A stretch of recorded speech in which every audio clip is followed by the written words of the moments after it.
Hello and welcome to The Partial Historians. I am Dr. Greenfield. Good day.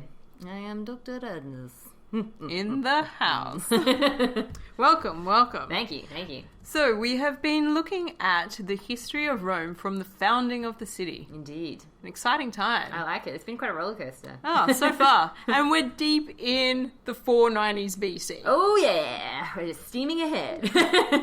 It's only taken us most of the year to get through about 20 years worth of history. A lot of things happen, as it turns out, when you're in ancient Rome. That's true.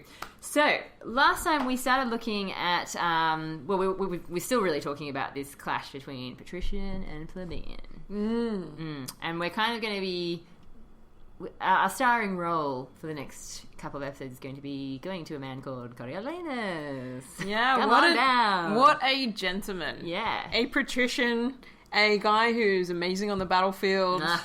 But possibly a douche in politics. Yeah, definitely, yeah. He does seem to have a rather uneven career, as we shall get to. So, Dr. G, you always have far more detail than I do. Not true. Because Dionysius is He's a waffler. Well, you know what? I actually like his waffle because, as you say, it does actually fill in the blank sometimes. I mean, I wouldn't know half the things I know about the founding of Rome if it weren't for you and your Dionysius. Oh, Dionysius.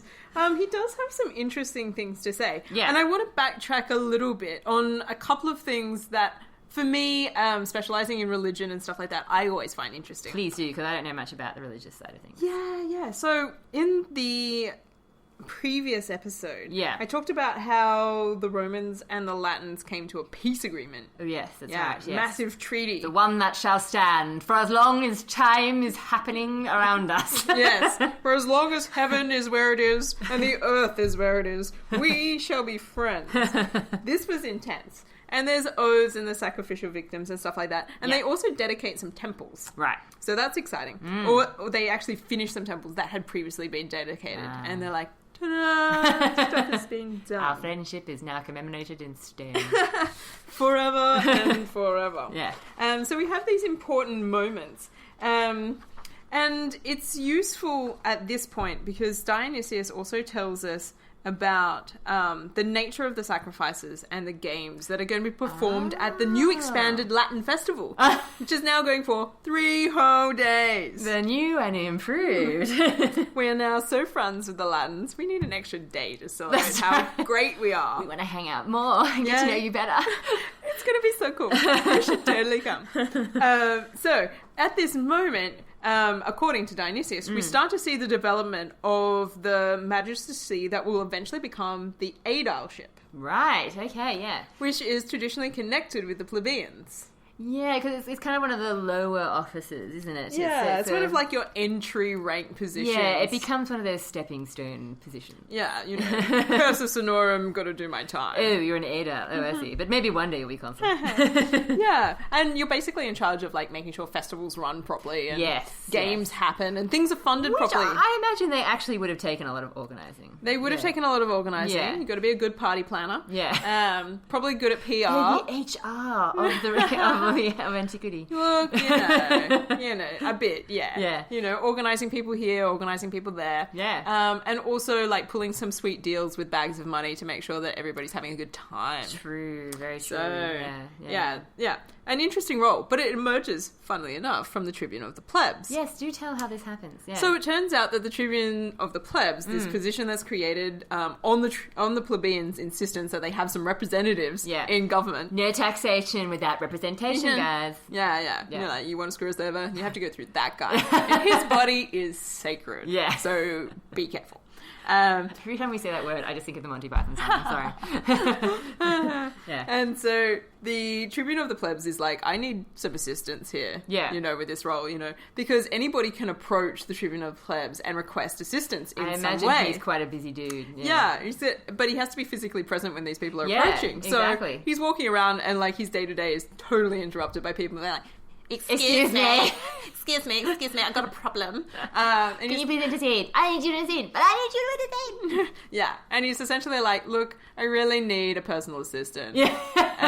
That would be great, because I need somebody to filter all of the physical contact that I'm getting there'd here. at most be like 2 tribunes, right? Yeah. At most. Around about 2 tribunes. Yeah. For like most of the population. Yeah, like Dionysius reckons there's 5, but that seems like a lot for this period in history. So, yeah. Let's say it's anywhere between 2 and 5. Okay, fair enough. And they're like, look, I'm being like mobbed every time I leave my house. I need somebody to help me out with this. Well, the popularity is great. Yeah, I love intercession, but, busy man, when do I drink? So they get these guys, these aediles, who come from the plebeian class to basically act as their physical secretary. Nice. You're like, I will pass on your claim to the relevant tribune. Please take a number. Yeah. We will get back to you in approximately 5 business days. And that's how the aedileship emerges. Right, okay. According to Dionysius. Well, there you go. I learn something new every day. Fun ancient history facts from the source material. So we have that sort of moment. And what's really interesting from Dionysius's description of it as well is he says that these aediles are honoured by the Senate with a purple robe, an ivory chair. That's fancy. And the other insignia that the kings had. That's really weird. I think it's super weird. Yeah. Do you have any theories as to why the... Secretaries are the new kings. I always knew that bureaucrats would one day rule. Yes. The bureaucracy has taken over. They will. They will smother us with their red tape. I think it's so that they stand out from the crowd, essentially. Well, I mean, I suppose I understand that it is obviously like a new magistracy of sorts, but still, the kingly insignia. I know. Purple robe, ivory chairs, everything's good. Yeah, definitely. Yeah. Okay, yeah, well, this is fancy. Fun times. This is fancy indeed. If the plebeians didn't feel like they were important before, surely they'll feel important now. Why wouldn't the tribunes have that? Because the tribune is a pleb. He's got to look like the people. Mostly. I see. So you think this is maybe like them trying to sort of bribe the aedile? Look, I don't know. Like look at the luxurious patrician lifestyle. I feel like I want to look further into this. Yeah, because me too. I feel like this is Many suspicious. questions, Yes, too many questions. Yes, okay. But interesting factual details. Definitely, thank you. Perhaps. Yes, thank you for that. Perhaps. Yes.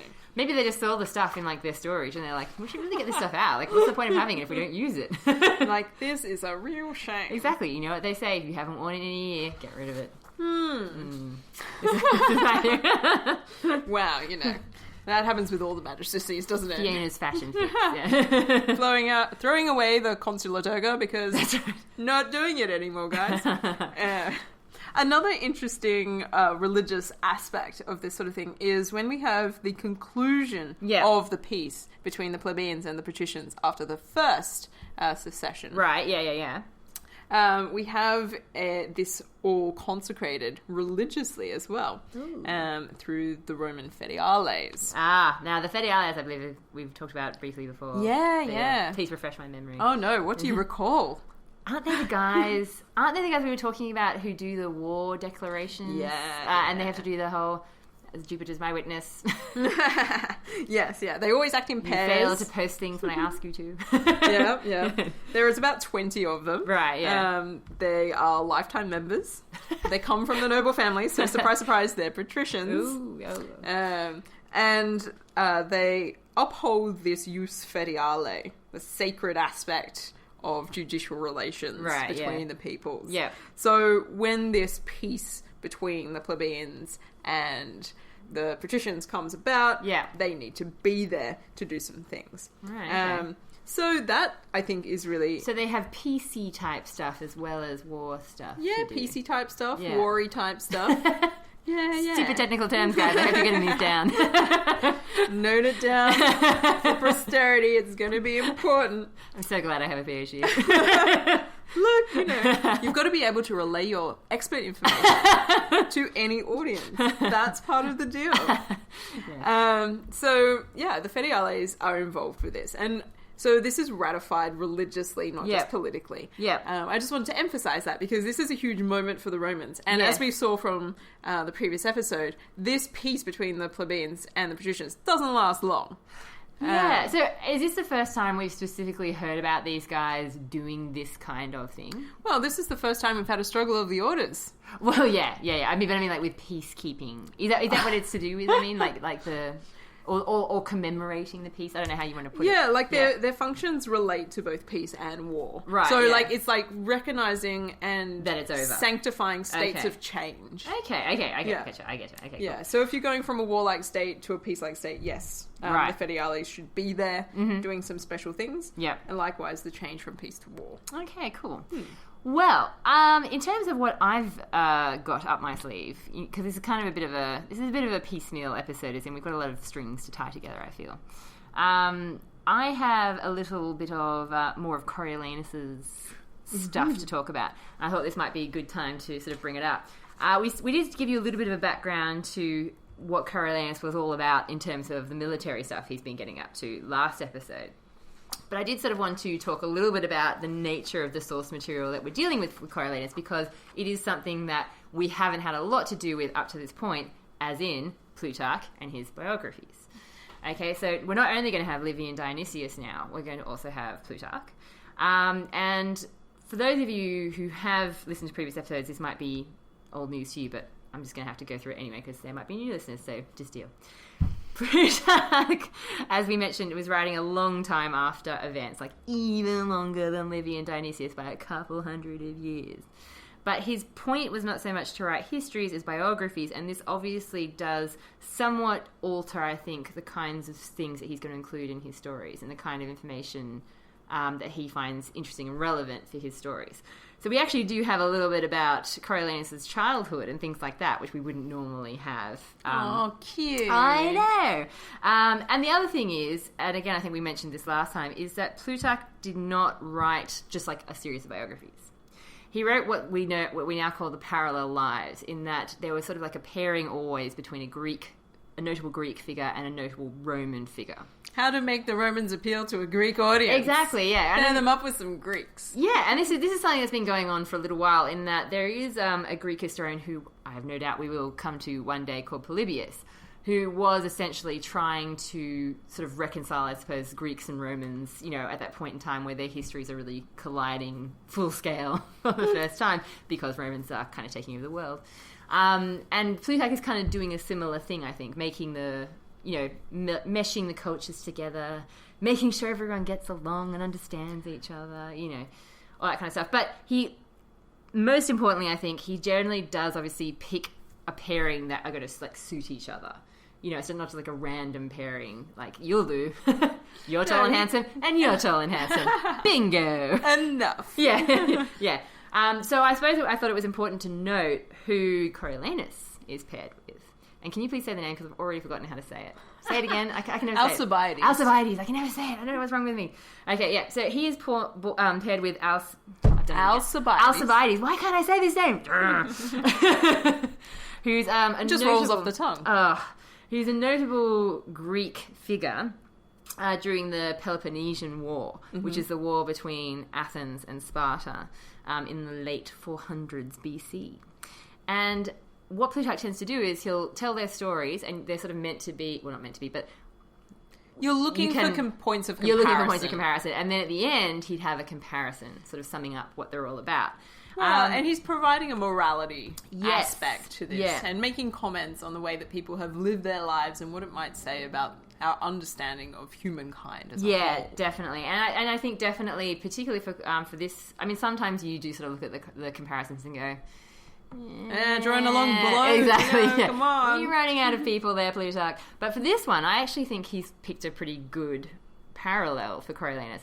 And this is a little bit of a spoiler, guys, so I apologise. But essentially, he's picked two men to deal with who are very... okay, first of all, interesting, just random note of comparison, I suppose. They do both grow up without their fathers. They both lose their fathers at a young age. Yes, and Plutarch makes mention of the way in which Coriolanus' life in particular is not coloured by the loss of a father. And this should serve as a warning to all men who later in their lives blame their misfortunes upon not having a dad. Exactly. He still grows up to be just fine. Thank you very much. Although you might question whether he's just fine from I agree. any of the things that you hear about his life. He certainly does have, I suppose, traditional manly values, as in with the military stuff, but just not maybe all the virtues that you might know someone has. And that's just it. Alcibiades... did I say it? I did, I think. You did? He's the same, in that they're both, I think, singled out for being men of outstanding qualities and being, sort of very intelligent, talented generals, good soldiers, all that kind of stuff, but still, at the same time, with these really deep flaws. And that are going to be more or less their undoing. Sorry, that's the spoiler. I always say that after this. I say the spoiler thing. No, you prefaced the spoiler earlier. It's fine. And that's the whole thing, that these are two men who are going to be very talented but very flawed and who are traitors. Ooh. Yeah. And that's, I think, going to be like the main... and that's why they are well suited for each other, I think. They're a match made in heaven.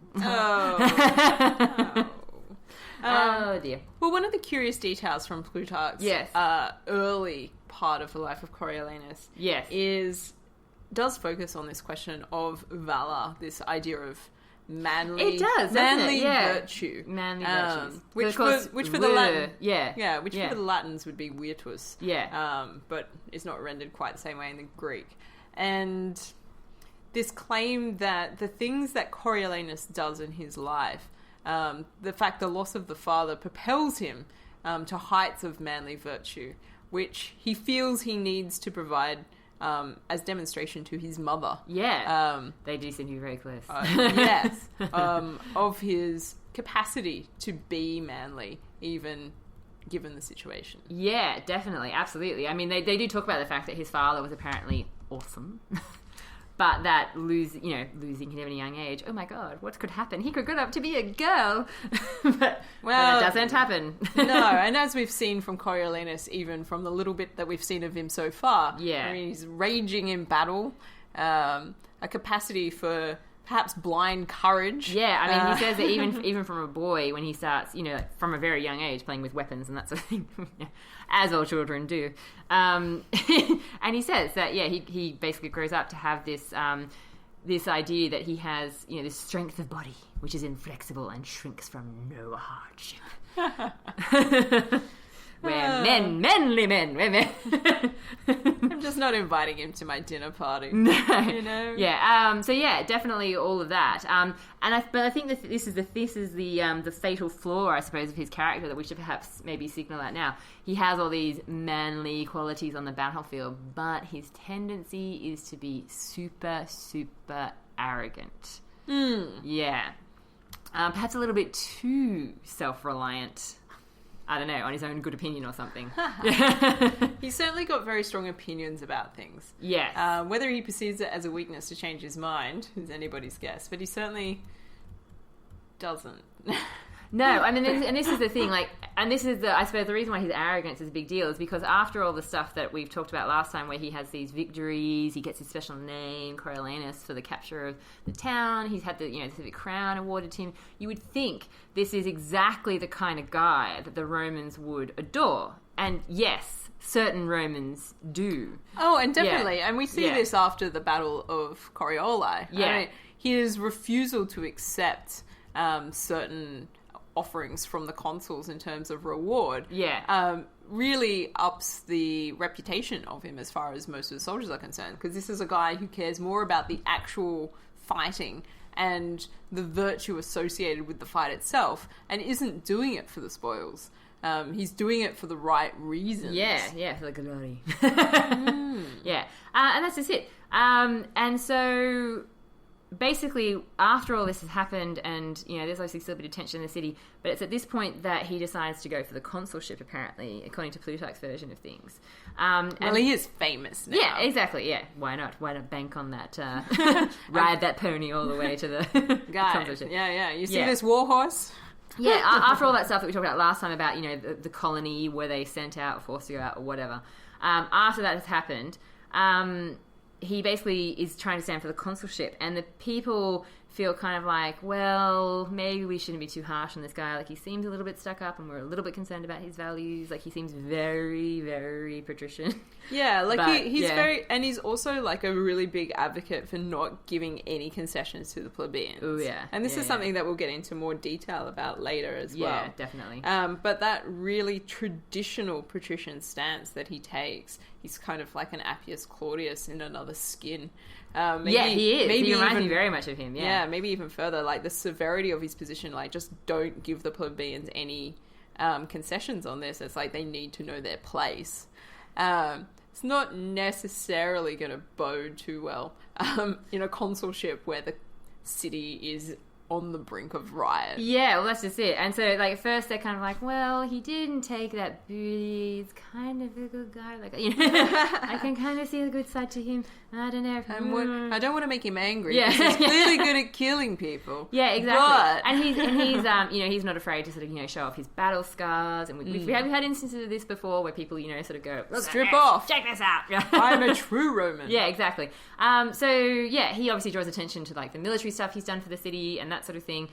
But he then makes this really over-the-top entrance into the forum, apparently, when the election day actually comes around. And the Senate and the patricians are all obviously like, oh my God, you know, fangirling over him and that sort of thing. And it just turns the pleb's stomach a little bit. And they're just like, oh, seriously? Like, man? this like, guy? Yeah. Like, we just, you know, the famine and all that. Really? And so he ends up losing. And that really ticks him off. And so it's all these kinds of issues are going to come up again and again in his life, I think. This constant, you know, well, this is really good, but then you kind of ruined it with your attitude. Anyway, but Plutarch, obviously being a biographer, he's really going to be focusing on these issues of character. And that's something I sort of wanted to flag, whereas obviously Livy and Dionysius, maybe not so much. They're perhaps more concerned with the events. Yeah, like they'll definitely offer a character reading at certain times, but it's not their focus. No. And because Livy just goes straight into, like, Coriolanus and the clash between him and the plebs and Pats. And so this gives us some interesting insights, and it's going to be why somebody like Coriolanus, who might not be that different from a whole bunch of Roman patricians that we've come across already, now stands out as like this sort of figure that we have to think about, and it's precisely because we've got more evidence. Yeah, and that's just it. I mean, even though he might, I mean, this is the thing, you know, I said before, like, is he even real? I mean, there probably obviously was a guy, or there were events like this happening. It might not have happened quite in the way it turned out. Maybe this, again, maybe it's like the Kings. Maybe this is rolling the achievements and events concerned with a few people into one account or whatever. But the fact is, I think it represents how people were feeling, how people were acting, if not maybe just this one guy versus the world. Everybody stands in my way. Yeah. Until they do. Damn it. Yeah. So, that's kind of all I wanted to sort of flag for this particular episode, and now sort of lead up into full-blown Coriolanus. Which sounds rude. Look, you know, if we have to go there, we'll do full Coriolanus, and that will be fine. Well, I look forward to chatting to you next time, Dr. G. Likewise.